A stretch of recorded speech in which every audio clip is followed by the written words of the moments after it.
Hollywood itself is a word. The word is interesting because it's a word that comes from a pagan. Hollywood is the holy wood, and it was the wood that the magical wands were made out of in the pagan sorcery, magic. And these wands were believed that the sorcerers that possessed them could put people into trances and control them. This is part of, I mean, this is symbolic, but it's also important to understand that part of what Hollywood literally does is it puts people into trances. It's a dream state. They call it the dream machine in the United States.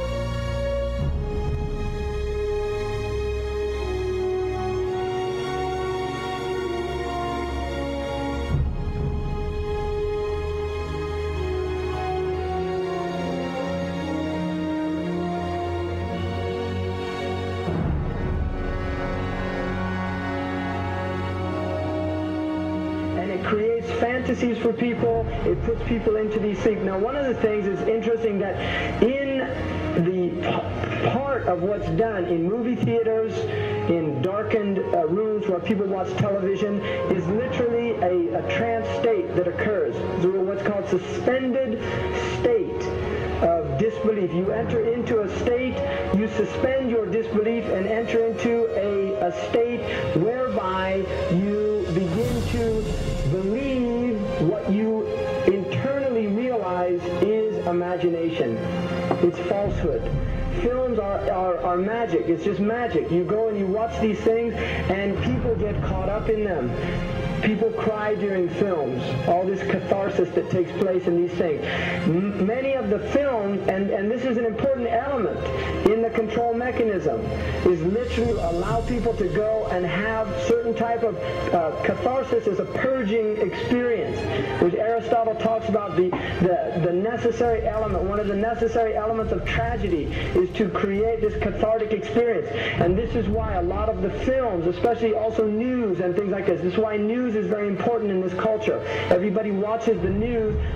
They have this tragic, cathartic experience of watching the tragedies of others and then feeling safe and complacent in their own experience of this suspended state of illusory well-being. So these are very intricate and sophisticated methods. Now, I think it's dangerous, although there are elements, there's concerted efforts that take place, there's also a lot of people that have similar worldviews that aren't necessarily working together in concerted efforts.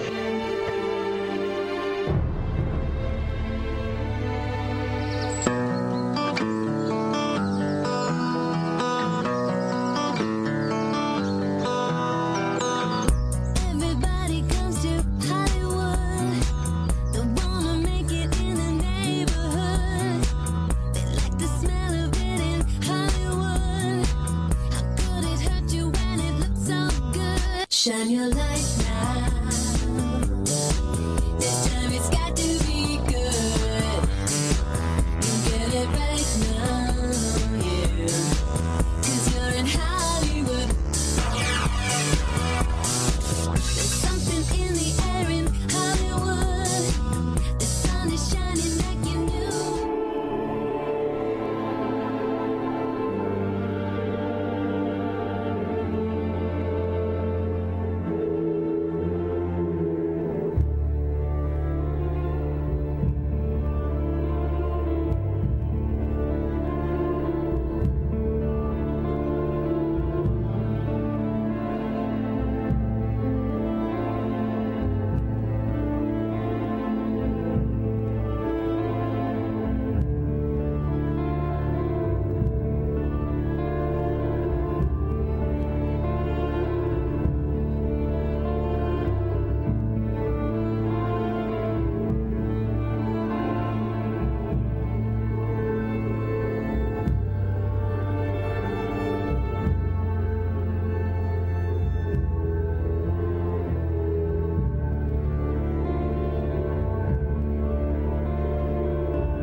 supposed to be up here.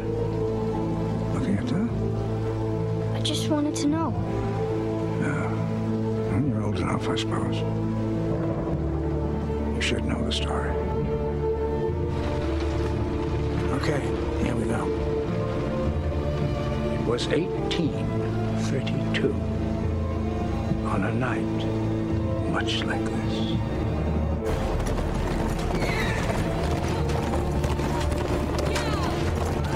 Charles Carroll was the last surviving signer of the Declaration of Independence.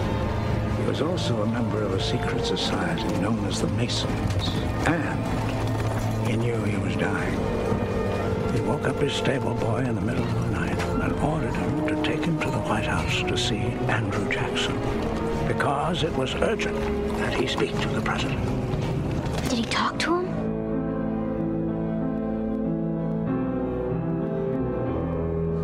No, he never got the chance.